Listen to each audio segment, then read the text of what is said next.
Today, we're diving into a moment in the story of Jesus that is so pivotal, so strange, it almost feels like it's from another world.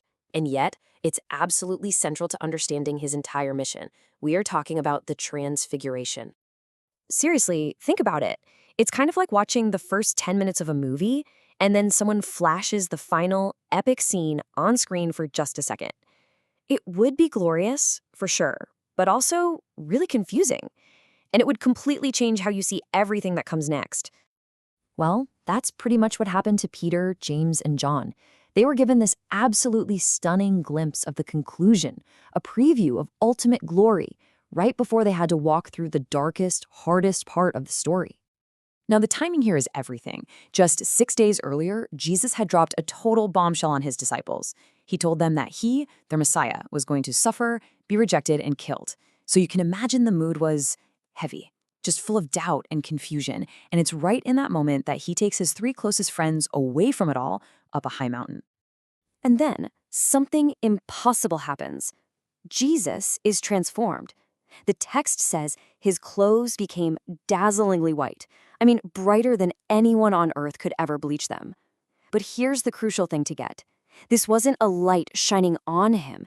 This was his own internal, eternal glory shining out of him. For just a split second, the veil of his humanity was pulled back, and they saw him for who he truly is. As if that wasn't mind-bending enough, they look again, and Jesus is not alone.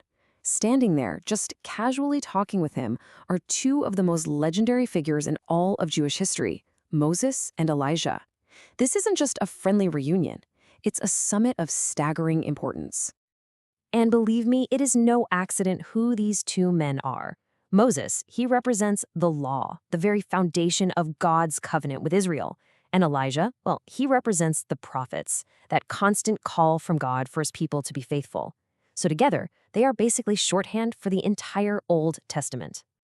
So here's the point. Their appearance is a massive endorsement. The law and the prophets aren't there to share the stage. They're there to bear witness. Their presence is screaming that the entire story of Israel, from the Exodus all the way to the last prophetic word, has been pointing directly to this one man, Jesus, in this very moment. And Peter? He does exactly what any of us would probably do when faced with something so awesome it's terrifying. He starts talking. He just babbles. He says, "Rabbi, it's good for us to be here. Let's build 3 shelters, one for you, one for Moses, and one for Elijah." He's just trying to process it all, to contain it, to make this unbelievable moment permanent. But he's kind of missing the point. Right as Peter is putting Jesus on the same level as Moses and Elijah, the whole scene gets interrupted. A cloud just envelops them. Now, in the Bible, a bright cloud isn't just weather. It's the unmistakable sign of the personal, powerful presence of God himself. The very air must have felt thick with glory. Then, a voice booms from the cloud.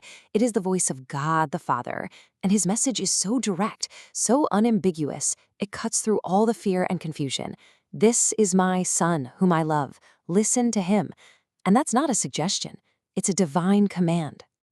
And in an instant, it's over. The disciples look up, and Moses and Elijah are gone. The cloud is gone. There is only Jesus left standing there. The message couldn't possibly be clearer. The law and the prophets, they've done their job. They've pointed the way. Now all authority, all attention belongs to the Son.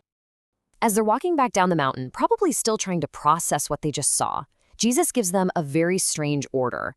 Keep this whole thing a secret. Don't tell anyone what you saw until after the Son of Man has risen from the dead. And right there, he gives them the key to the entire experience.